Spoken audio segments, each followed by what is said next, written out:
Okay, good morning. Nice to see all of you.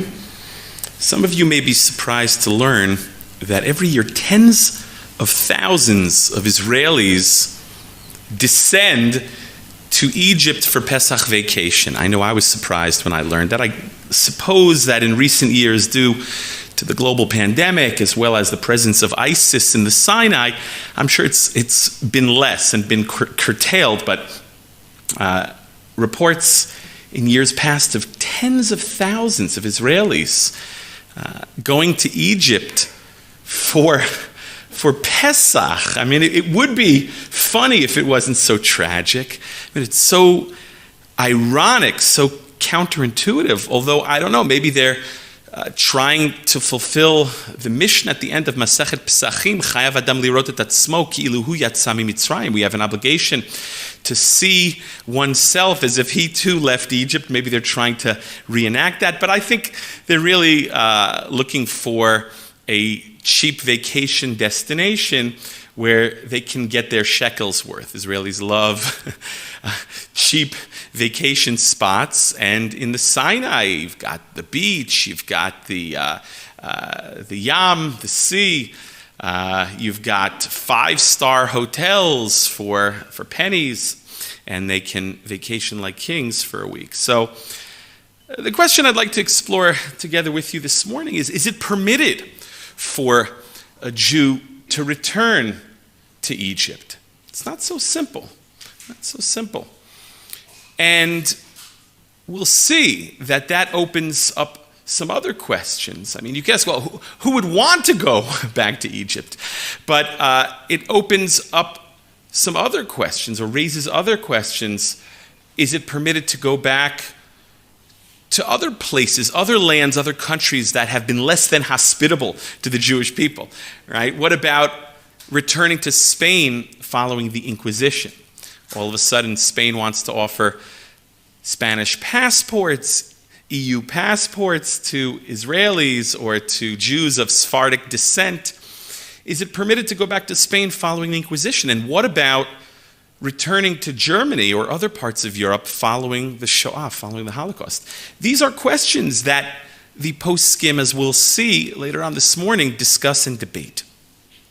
First, take a look at source number 1. I put here sources 1, 2, and 3 different psukim from different places in the Torah which would seem to prohibit returning to Egypt, or at the very least suggest that we're never going to see them again, we're never going to see this place again.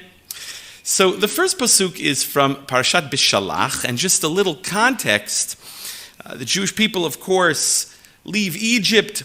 They arrive at the Yam Suf. They're being pursued by Paro and his soldiers and his chariots. And the Jewish people are frightened. And they cry out to Hashem. And they say to Moshe, what, were there no graves in Egypt to bury us in? You had to take us here into the desert, into the wilderness to bury us here, right? It would have been better had we stayed in Egypt rather than die in the wilderness. Yes, we would have been slaves, but it would have been better. So it's important to appreciate the context that the pasuk that we're about to read together is found in, because I think it maybe sheds some light exactly on perhaps at least one of the reasons for this prohibition. And all of a sudden, Moshe says here in source number 1, it's Shemot Perek Yud Daled Pasuk Yud Gimel, Vayomer Moshe El Ha'am, Al Tirau, no, don't be afraid. Hityatzvu u'ru'u et Yeshuat Hashem, asher yaseh lachem hayom. Right? Don't be afraid, don't fear. Be steadfast, see the salvation of Hashem, what he's going to do for you today, the miracle he's going to perform for you today. In other words, he's about to split the sea for you, just wait. And then, ki asher item et Mitzrayim hayom lo tosifu lirotam od ad olam. Very interesting. The pasuk concludes that just as you have seen Egypt today, you will never see them again. Lo tosifu lirotam od ad olam. You will never see them again forever and ever. Now, does that suggest a prohibition, that it's prohibited to return to Egypt? Not necessarily. The pasuk just says you're not going to see them again. Maybe it's just stating it matter-of-factly, describing a situation. You will never have to see Egypt again. Hashem is going to split the sea for you and going to take you into the land of Israel. Okay? But we'll see how the Yerushalmi and the Medrash and some of the Poskei Halacha, some of the Rishonim relate to this pasuk. The next pasuk, here in source number 2, comes from Dvarim, Perik Yud Zayin, pasuk Tet Zayin. It's from Parshat Shoftim, where the Torah lists the mitzvot that the Melech Yisrael, the Jewish king, the king of Israel, is commanded in. And one of those mitzvot is that he's not allowed to have too many horses, right? He's not allowed to have too many horses. And the Torah says, Rak lo yarbelo susim v'lo yashiv et ha'am mitzrayma. Interesting. Why is he not to have too many horses? Lest he what? Return the Jewish people to Egypt. Leman harbot sus. In order to increase the amount of horses, historically, horses were bred in Egypt. There's a question exactly where horses came from originally. I'll leave that to others to discuss. But there's a concern that if the king is interested in the horse trade and he's raising too many horses, so then he may return to Egypt or have Jewish people return to Egypt. He might send back people to Egypt, okay, in order to increase the amount of horses he has. We know that one of the things that Shlomo HaMelech, King Solomon, did wrong was that he had too many horses, right? He had too many wives, which the Torah prohibits, and he had too many horses, okay? But then the continuation of the pasuk is significant for our discussion this morning, right? V'Hashem amar lachem, right? Did not God say to you, lo tosifun lashuv baderech hazeh od, that what? You will not go back or return this way again? Now it's interesting, this pasuk, it references the pasuk that we began with. It references the pasuk in Parashat B'Shalach, in Shmot Yudalid. Right? In other words, the king is told, don't increase horses, lest what? You have to go back to Egypt, and Jewish people end up going back to Egypt. And did not Hashem tell you you're not going to return baderech hazeh od, on this path again? Now, interestingly, here the pasuk adds something. It would seem to reference that pasuk in Shmot Yudalid, but it adds another nikudah, namely returning on the path. And that's also going to be important, as we'll see a little later on this morning. And then finally, here in source number 3, a pasuk from Parshat Kitavo, Dvarim Chavchet, pasuk Samech Chet. And this here is a pasuk from the Tochacha, from the rebuke of the Torah, where the Torah warns if we do not listen to Hashem and do not follow his mitzvot, there are a whole host of punishments that are awaiting us. And the Torah says the following, here in source number 3.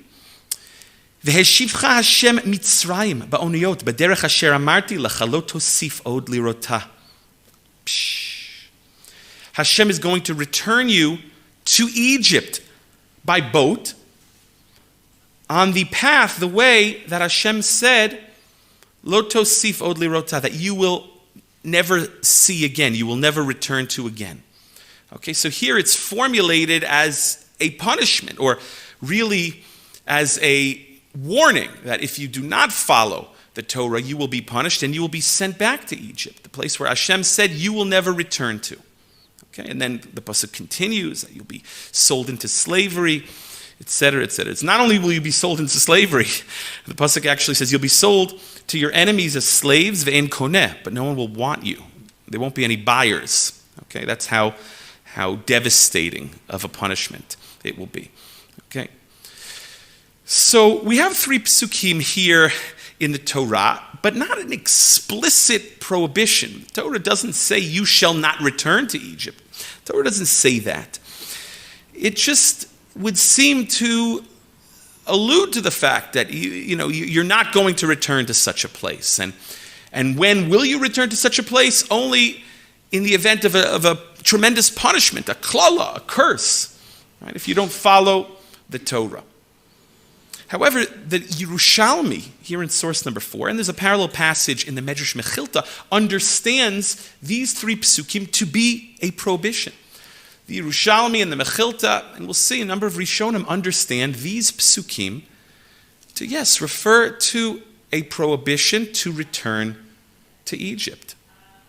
Take a look at source number 4. Tanei Rashbi, Rabbi Shimon Bar Yochai, Begimel Mikomot Huzharu Yisrael Shelo Lashuv Eretz Mitzrayim. In 3 places, the Jewish people were warned not to return to the land of Egypt. And then the Yerushalmi goes along and continues and lists the 3 psukim that we just read together.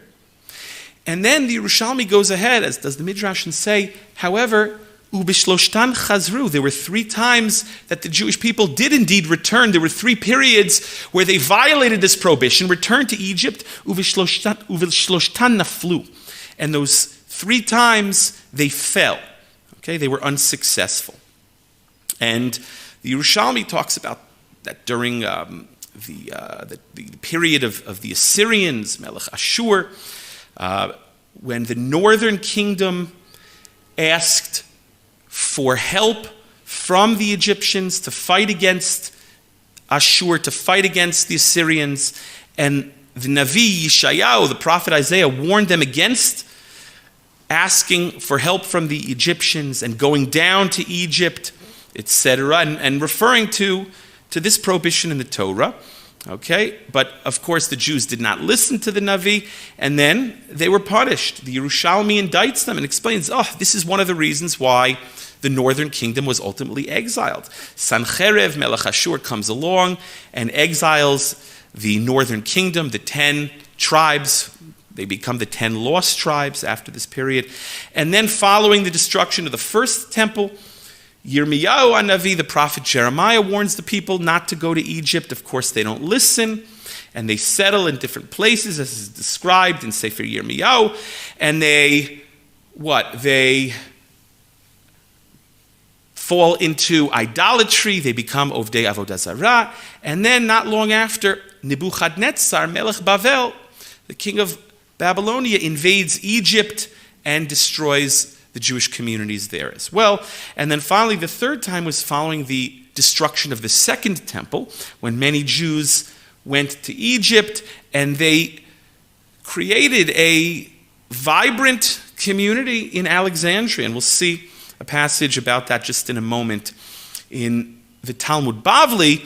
And the Emperor Trajan comes along and slaughters many Jews, and the community there in Alexandria, this Ir V'Ein B'Yisrael, is completely decimated. Okay? And then there's assimilation as well in Alexandria. So you have these 3 psukim where the Yerushalmi and the Midrash, connected to these 3 periods, we see where the Jewish people settled in Egypt against the words of the Torah, perhaps against the words of the Navi, and ultimately they were punished. Okay, take a look at source number 5. This is from the Talmud Habavli, Masechet Sukkah Daf Nun Aleph, and there the Gemara, and it's interesting, while the Yerushalmi and the Medrash understand these psukim to be a prohibition, the Talmud Bavli never says that it's prohibited to live in Egypt. It doesn't say that explicitly. It doesn't say that it's explicitly, but however we'll see it indicts the community in Alexandria. Okay? So just a little context there. The Mishnah and the Gemara describe the Simchat Beit HaShoeva, this incredible festival that took place over Chol HaMoed Sukkot, when they would draw the water for the Nisuch HaMayim, the water libations, when they would pour water on the Mizbeach in the Beit HaMikdash. And there was tremendous fanfare and pomp and ceremony and dancing and juggling with torches and acrobatics. And the Mishnah says, whoever did not see the Simchat Beit HaShoeva in the temple did not see joy in his life, in his days, meaning that was the epitome of joy. And so then you have a parallel statement. The Gemara there cites a Braita, which says, well, whoever did not see the great synagogue in Alexandria never saw Lo ra'a bichvodan shel Yisrael, never saw the great honor and dignity of Israel. They had built a tremendous community, a tremendous synagogue in Alexandria following the destruction of the Second Temple, as I mentioned. And the Braita goes on to describe all of the chambers and the halls and the cathedrals of this tremendous synagogue. It was so large that people did not know when to answer Amen. During the tefillot, they had to wave flags. Now, it's a whole question. Well, are you allowed to answer Amen if you didn't hear a bracha? But so long as you know which bracha you're answering to, you can answer Amen. But in any case, just a description of the tremendous grandeur of this synagogue. And here, where I've underlined at the bottom, Amar Abaye said, V'chulhu katlinhu Alexandros Mogdan. Okay, Alexander of Macedonia, that's Alexander the Great, destroyed all of this. This entire community was destroyed by Alexander the Great. Maitama ianshu. The Gemara asks, well, what is the reason that they were punished? And the Gemara answers, Mishum de'avrei ahai kra lo tosifun lashuv b'derech hazaod v'inhu haduratu. Because they violated this pasuk that you shall never see them again. And what did they do? They went back there, meaning they settled in Egypt. Okay? But again, the Talmud Bavli doesn't explicitly say it's a prohibition. It just says, well, it's the reason why they got punished. They got punished for this sin, so to speak, if it even is a sin. Okay? And that's what we'll take a look at together this morning. Now here in source number 6, this is the Rambam in Hilchot Melachim, the Laws of Kings, Perek Hey, the 5th chapter. Okay? And the Rambam there discusses living in Israel and not leaving Israel, and living in Babylonia, whether it's permitted to leave Babylonia. And then finally he writes, Mutar lishkon b'chol ha'olam chutz me'eretz Mitzrayim. It's prohibited to live in it's permitted, mutar, it's permitted to live in the entire world, except in Egypt. Minayam Gadol v'ad Hamarav, arba me'od parsa. Here he's giving boundaries, okay, Keneged Eretz Kush, corresponding to Ethiopia, Keneged Hamidbar. He's giving you the geography, what is considered Egypt, what constitutes biblical Egypt as far as this prohibition. Hakol asur lityashev b'ad. All is prohibited to settle there. Okay, it's prohibited to settle in that entire area that he defines. And then he continues, B'shloshim mekomot, he's hira Torah, shelo lashuv limitzrayim. Because in 3 places the Torah warns not to settle in Egypt. Shenamar lo tosifun lashuv b'derech hazeod, lo tosif od lirota, lo tosifu lirotam ad olam. V'Alexandria bichlal ha'isur. Right, he goes ahead and cites those 3 psukim that we began with, and then he says that Alexandria is included in the prohibition. And then he says, in the next halacha, mutar lachzor la'eretz Mitzrayim lischora uleparkamtia. But it's permitted to return to Egypt in order to do business. Ulikvosh aratzot acherot, in order also to conquer Egypt. Ve'ein isur el lishtakea sham. The only prohibition is to reside there permanently. Okay? So, the question, of course, that we have to ask, the question that many poskim ask is, wait a minute, what about the Rambam himself? The Rambam himself lived where? In Egypt. He spent much of his life in Egypt. The Rambam is born in Spain. His family flees Spain due to the Almohad persecutions. They flee the Almohads and they go to Morocco. He lives in Fez, Morocco, and he lives they go to Israel, and he ultimately lives much of his life in Egypt. So he's the same Rambam who says that it's prohibited to live in Egypt. Himself lived much of his life in Egypt. Okay? And we'll also say, so we'll have to try and reconcile that this morning. We'll also see that there are many poskim that rule like the Rambam, and it's really based on the Yerushalmi, that maybe there's a heter, an allowance or a leniency to go there to visit or to go there for business. And the prohibition is only to settle there permanently. We'll see. We'll have to ask the question, what is the nature of the prohibition? In any case, the Rambam continues and says what? That ve'ein lokin al lav zeh shebeit haknisa mutarhu, okay, ve'im yachshov leishev lishtakeh sham ein bo ma'aseh. You only get lashes if it's a lav sheyesh bo ma'aseh. If it's an active type of transgression. This is a passive type of transgression. When you first go there, you don't know that you're going to stay there permanently. Even if you have intentions to stay there permanently, well, it's not an active type of isur. It's not like you're, going ahead and, eating nevelot or trefot. You're having a cheeseburger or something. It's not an action.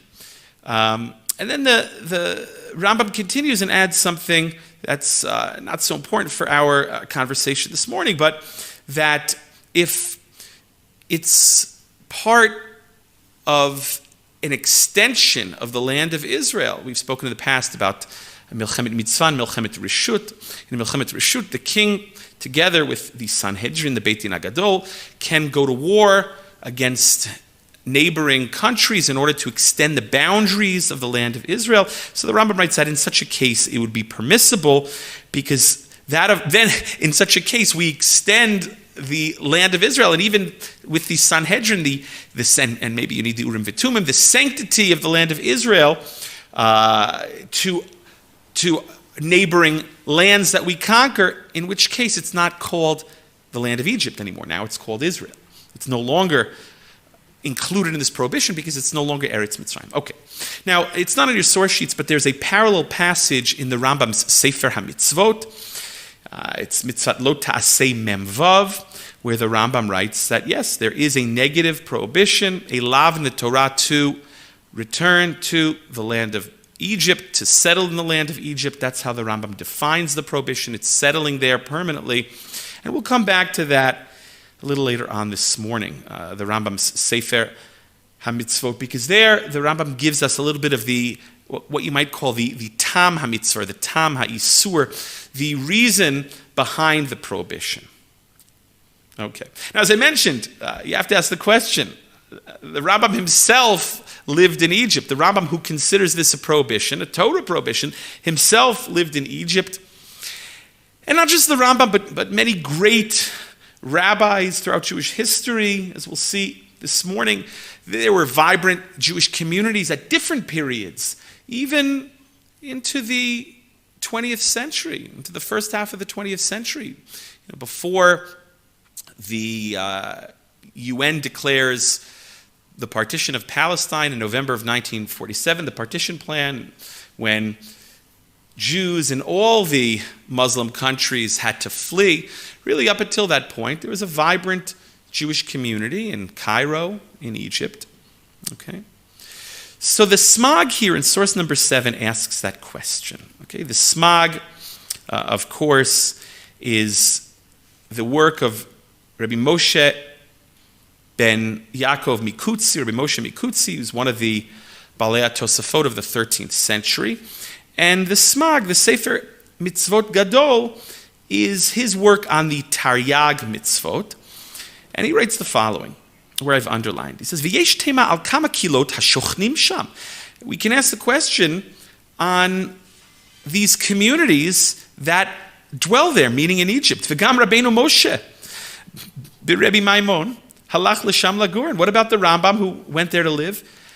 And then he says, V'shem ata'amo mishum she'ala sancherev u'bilbil kol ha'olam kulo.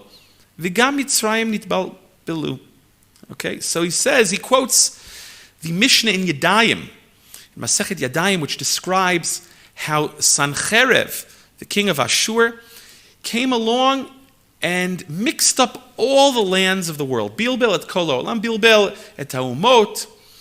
And that's why the Gemara, as well as the Rambam in a number of places, discuss the fact that the prohibition of Ammoni or Moavi, lo yavo b'kal Hashem, how a man from Ammon or Moab is not allowed to enter into the Kal Hashem, cannot marry into into the congregation of God, cannot marry a Jewish woman, and other prohibitions, other mitzvot, the mitzvah of hacharim, tacharimim, warring or waging war against the Canaanite nations. These mitzvot are no longer relevant because we cannot identify the indigenous Ammonite or Moabite or Canaanite. We don't know who comes from these tribes or these peoples, because Sancheiriv came along, and just like he did with the 10 tribes we mentioned a few moments ago, and displaced them and made a chulent, right? That's what the Mishnah says. He came along and made a chulent.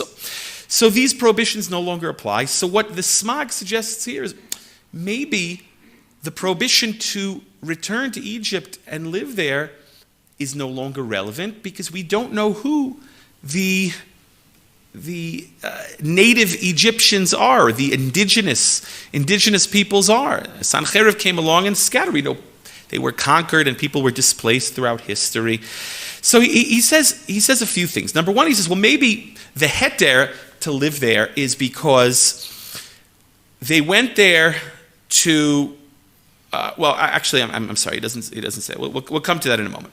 But he quotes. Actually, we didn't read it together. But before, in the line before where I've underlined here in source number 7, he says that there is a heter to go there, as we mentioned, to do business, to go there for a parnasa.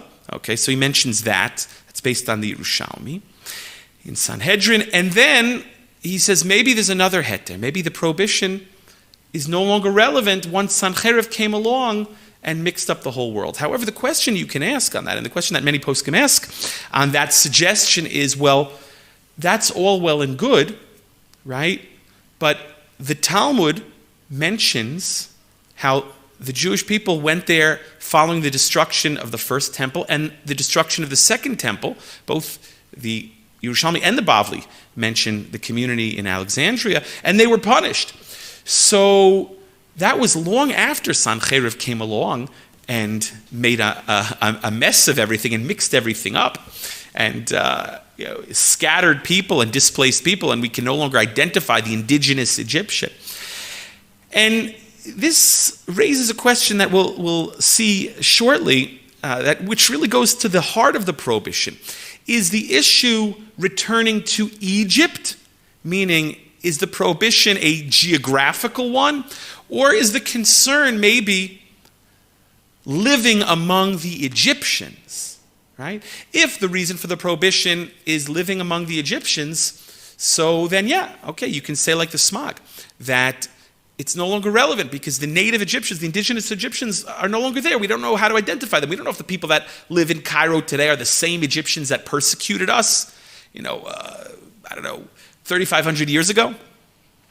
But if you say that it's a geographic prohibition, then maybe the prohibition is to go there at all times, even after Sancheiriv came along and confused the whole world. Okay? So take a look where I've underlined next. Then he writes the following. Ve'ein lanu tam lahatir, im lo nifrash keperush harav Rabbi Eliezer mimetz. Now he quotes the Sefer Yereim of Rabbi Eliezer mimetz. We'll talk about him in a moment. We'll see what he writes in a moment. Right? Lo tosifun v'gomer lo asra Torah ela baderech hazeh. Oh. The Torah said what? You will never return to this place. And then in the pasuk in Parshat Shoftim, in Devarim Yud Zayin, it says what? It says, you will never return baderech hazeod, on this way, along this way, on this path.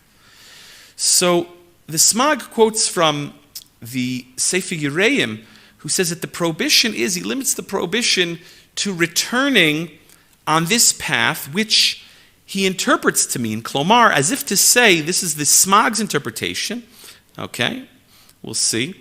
Actually, no, we'll see that this is what the Yereim says befeirush. Others will interpret it a little bit differently. We'll see in a moment, yeah. So, which means, klomar me'eretz Yisrael mitzrayim, aval mishar aratzot mutar. Okay? According to the Yereim, here in source number 8, the prohibition is limited to returning to Egypt from where? From the land of Israel. Right? Here, Hashem took us out of Egypt brought us into the land of Israel. And now you want to go back? Chutzpah.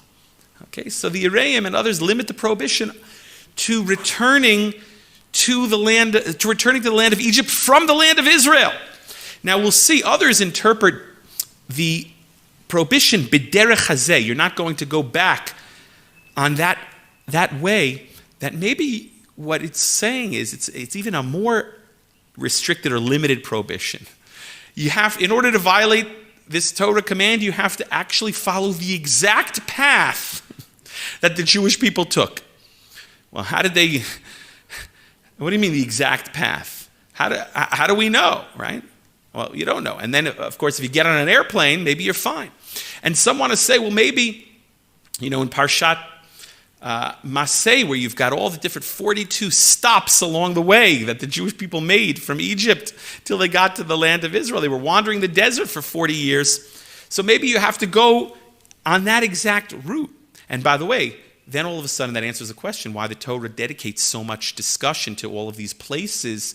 What is the Torah teaching us? Geography? You see that these places, maybe according to this opinion, have a relevance halacha l'ma'aseh, right? To know how not to violate this Torah prohibition, because this the Torah says you're not going to return b'derech hazeh on this path, along this way.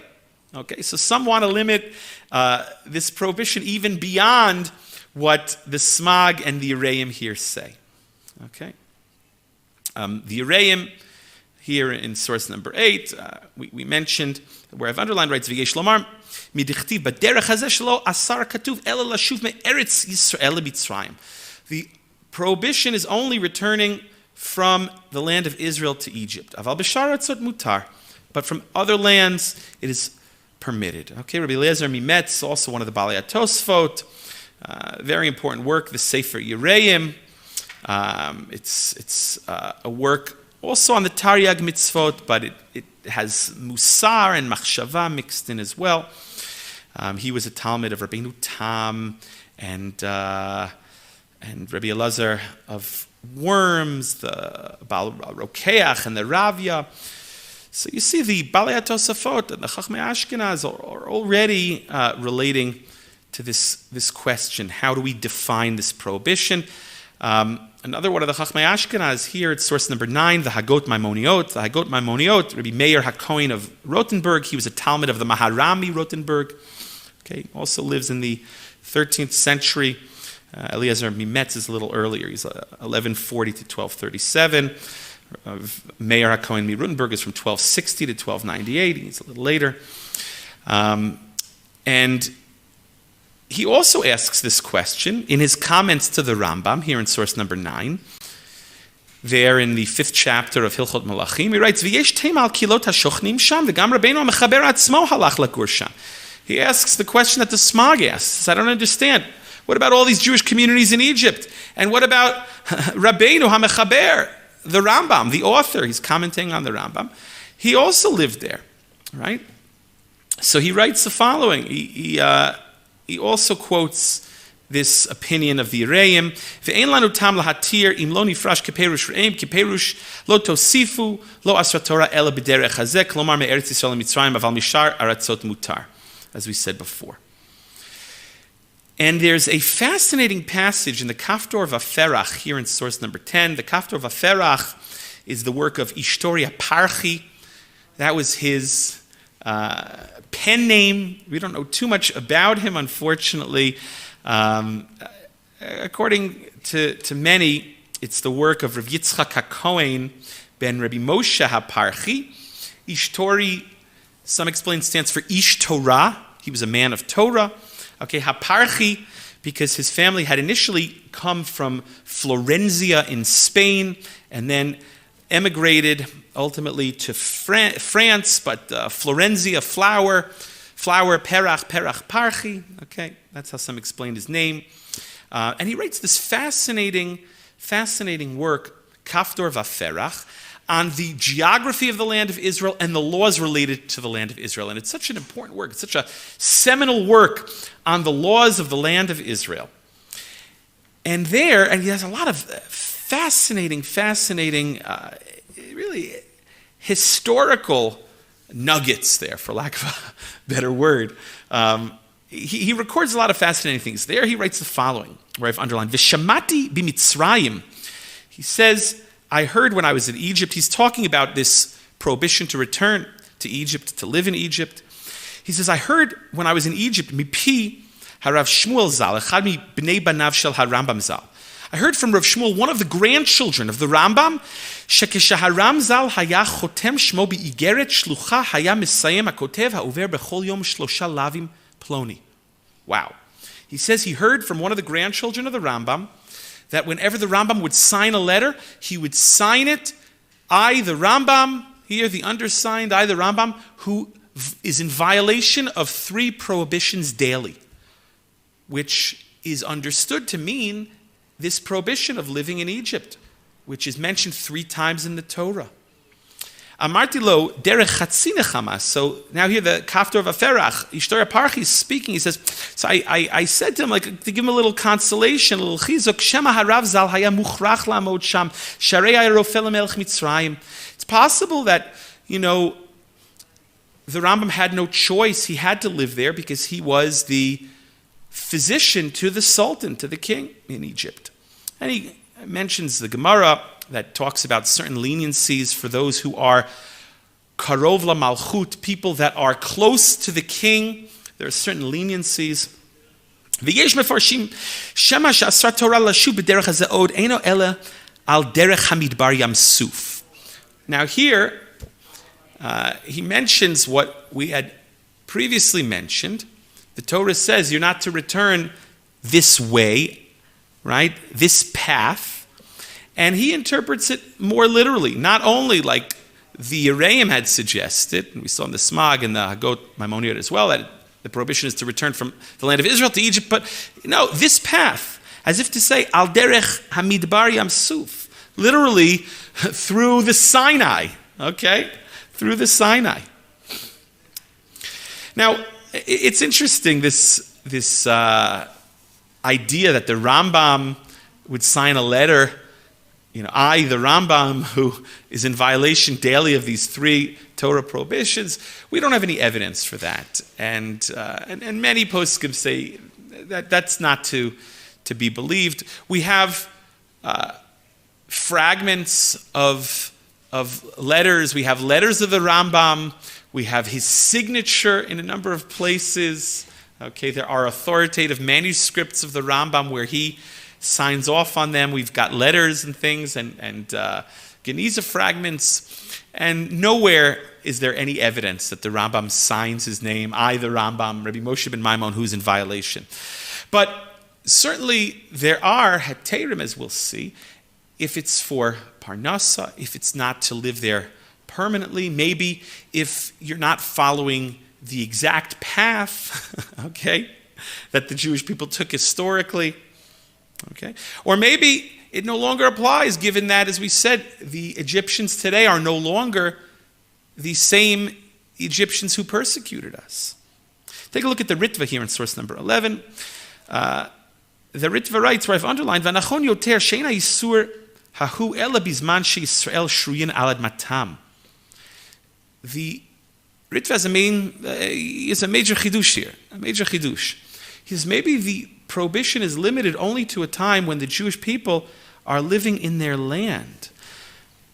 Aval bizman hazeh shenigzar aleinu liot nidachim bechol ktzavei haaretz kol chutz laaretz echad hu ve'ein isur ela shelo latzeit midat min haaretz lechutz laaretz.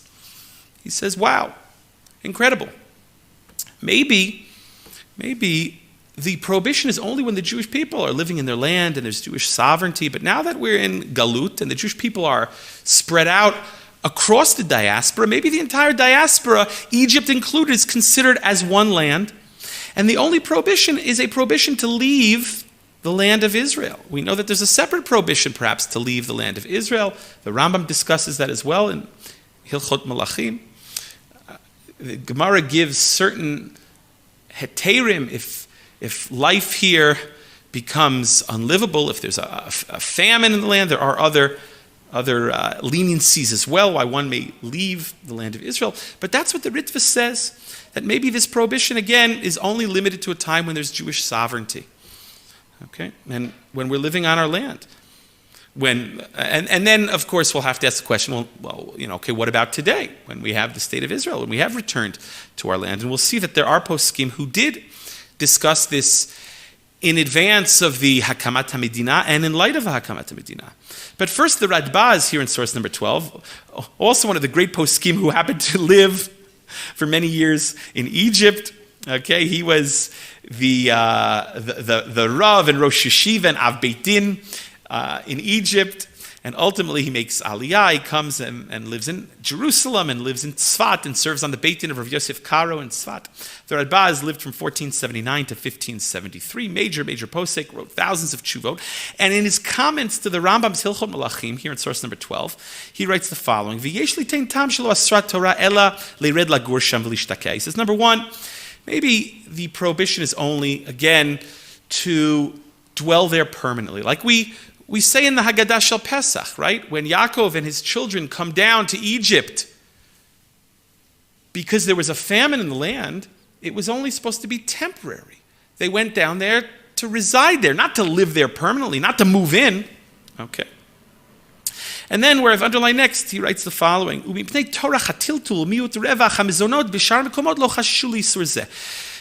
because of how difficult it is to make a livelihood and people need to survive, so then maybe that's another leniency to live in Egypt. Okay? And at the very bottom, V'im Tomar tikashe l'Rabbeinu sharei nishtakeh b'Mitzrayim. But what about the Rambam? Very difficult. How could the Rambam live in Egypt? V'yesh lomar d'anus haya al pi ha'malchut shaya rofeh lemelech u'lesarim. Kind of like similar to what the Kaftor of Aferach had said. He says it could be that the Rambam had no choice because he was the leading physician. He was the physician to the Sultan and his entire harem. The Rambam describes in a letter to one of his students who wanted to meet with him and wanted to go over a translation of the Moreh Nevuchim from Arabic into Hebrew. The Rambam says, I have no time, and describes his daily schedule and how he was busy the entire day in the palace of the Sultan. V'gam ani nityashavti sham zman meruba. Now the Radbaz, Rabbi David ibn Shlomo ibn Zimra, lives in the 16th century, and I mentioned himself was a rabbi and Rosh Yeshiva and Av Beit Din in Egypt. He says, I too lived in Egypt for many years, lilmod Torah u'lamda, but that was in order to study Torah and to teach Torah. V'kavati sham yeshiva, and I established there a yeshiva. V'chi agavna mutar v'shuv ba'ati l'Yerushalayim. He says, those are dispensations, those are reasons which would allow one to live in Egypt. And he says that ultimately, Baruch Hashem, I came to Jerusalem. Now, as I mentioned just a few moments ago, with the founding of the State of Israel, and even before the founding of the State of Israel, once again this question was raised. Can a Jew return to the land of Egypt?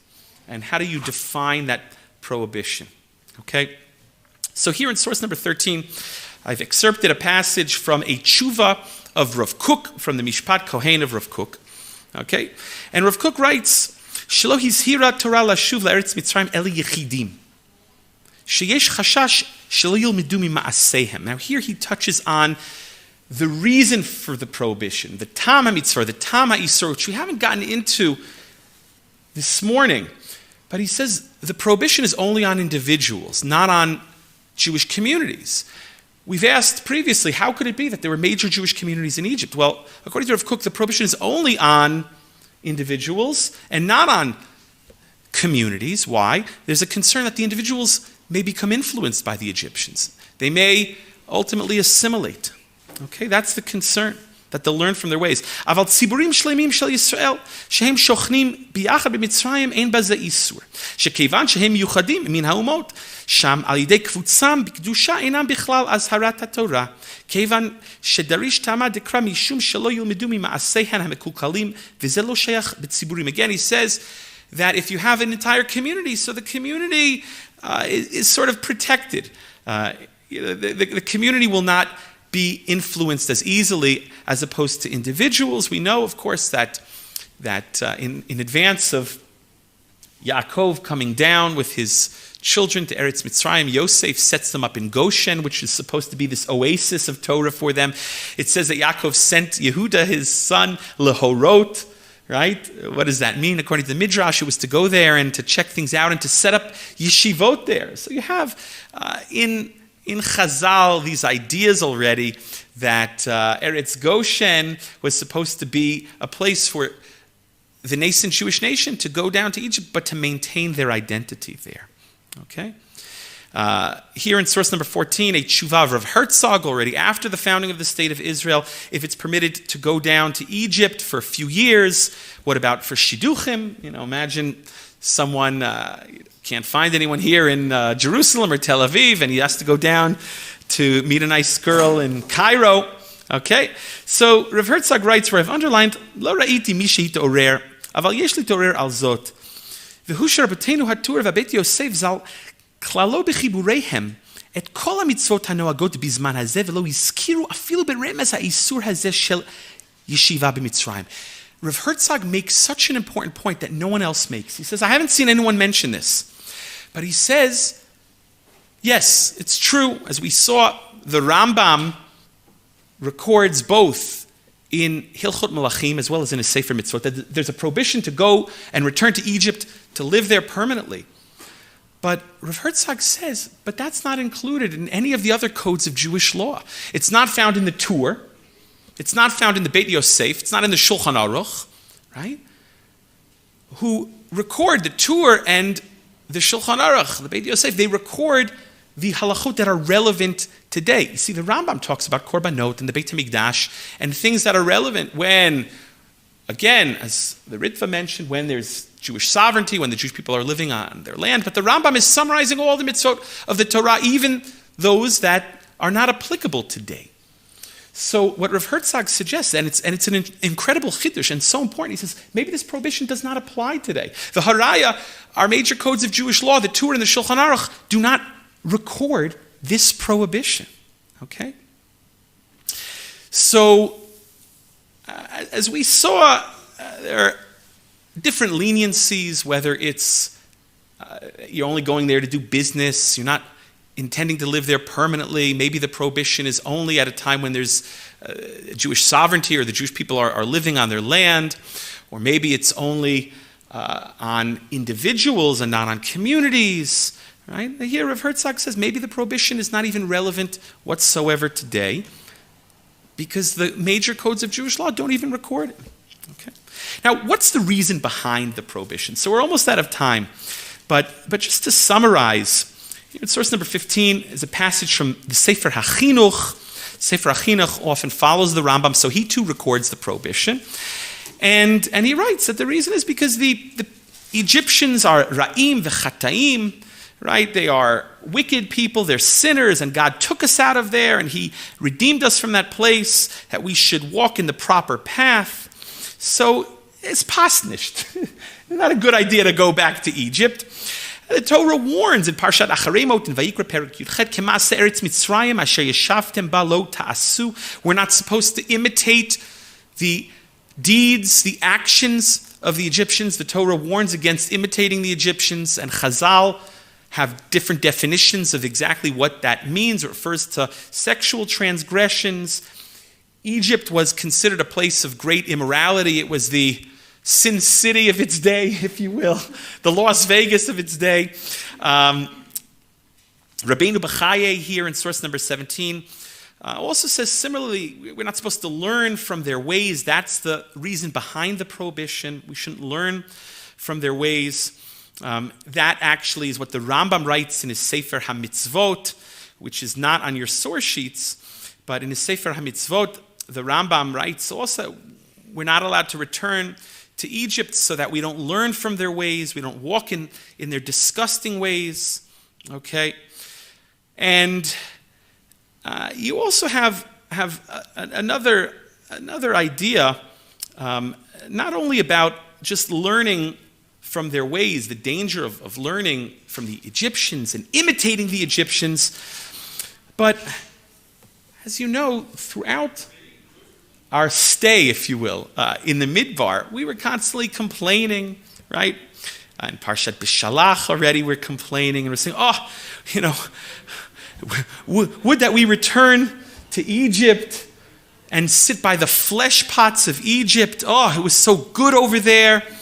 And in Parshat Ba'alotcha, for example, right, when the Jewish people got sick of the man and they want meat, they craved meat. Actually, they desired a desire. Hitavu ta'ava. It was all about desire, all about a craving.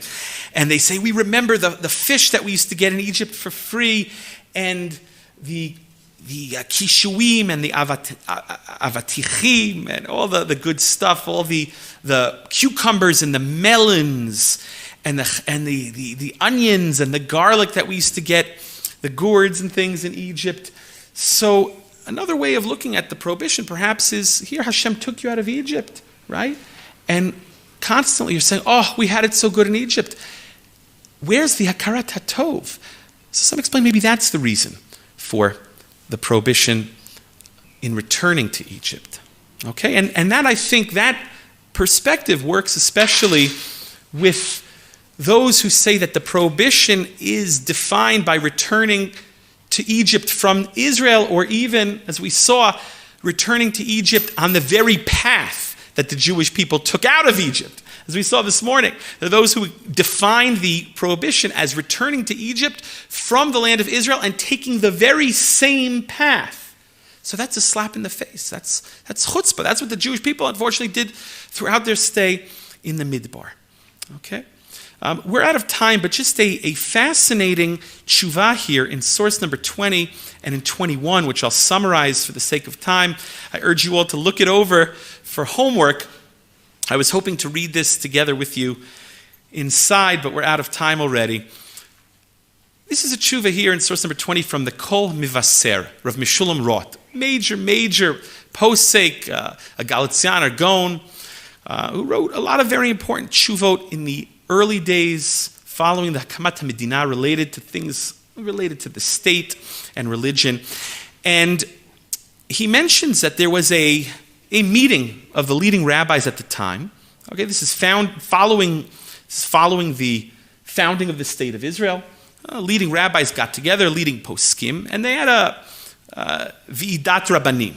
Okay, and they discussed whether it is prohibited to return to Germany following the Shoah, right?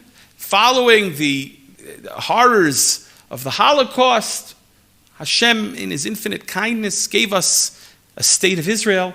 And so, in the early days of statehood, leading rabbis sat around and asked, maybe we should create some sort of gzeirah, some sort of decree, some sort of cherem.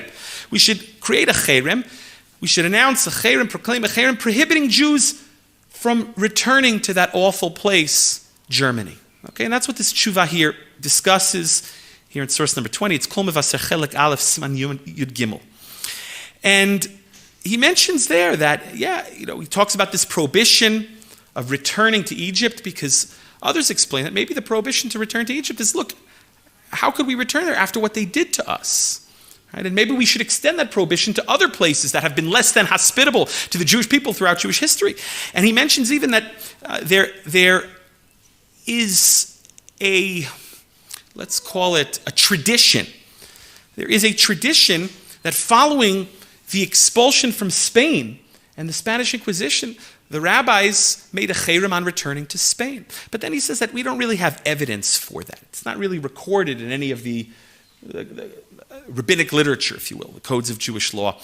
And he concludes that ultimately we don't have the authority to do that. The Kol Mevaser ultimately concludes that you can't nowadays make such a gzeirah on the entire state of Israel or on the entire Jewish people. We don't have the authority to do that. Okay? But you see that this was discussed and debated. In other words, how can we return to Germany after what they did to us? Look, there's a prohibition to return to Egypt that we discussed this morning. Okay, however you want to define that prohibition or limit that prohibition, whether you want to say it exists nowadays or not. Okay? But ultimately, he says the rabbis nowadays don't have the authority to make such a decree, to make such a ban or a cherem. Okay, that's how he concludes. And here in source number 21, the last source on your source sheets is a excerpt There's an excerpt from a much lengthier tshuva of Rav Ovadia in the third volume of Yechavedat. And Rav Ovadia Yosef, he too lived in Egypt. He was the chief rabbi in the Av Beit Din of Egypt from 1947 to 1950. Serving as chief rabbi between 1973 and 1983, he was asked an interesting question. Is it permitted for Jewish journalists to go to Egypt from Israel? As we saw this morning, some explain the prohibition to be dafka going to Egypt from Israel. Can they go to Egypt in order to cover the Egypt-Israel peace treaty? In 1978, you had the Camp David Accords, and then finally in March of 1979, there was a treaty signed in Washington, D.C., right, between Israel and Egypt. And so Rav Ovadia was asked, is it permitted? And ultimately, Rav Ovadia concludes, like we saw this morning, that the prohibition is really to settle in Egypt. And yes, it is permitted for those Jewish journalists who want to go and cover the story of this watershed moment in Jewish history, in modern Israeli history, however you want to define it, he allows them to go. Okay, ultimately, he concludes, like the poskim will say, that this prohibition is only on one who goes there with the intent to live there permanently. Okay? By the way, just before we conclude, this question of returning to Spain following the Inquisition and the expulsion, or returning to Germany following the Shoah, other poskim asked the question, well, there are so many countries whose earth is soaked in Jewish blood. Can a Jew go anywhere? Can you travel anywhere in Europe? Right? I remember the first time that I went to Germany to go and teach Torah there. This is like maybe about 15 years ago. My father-in-law was very uncomfortable with the idea. My father-in-law, who was the son of a survivor, and after what the Nazis did to his father, was uncomfortable with his son-in-law going to Germany. But,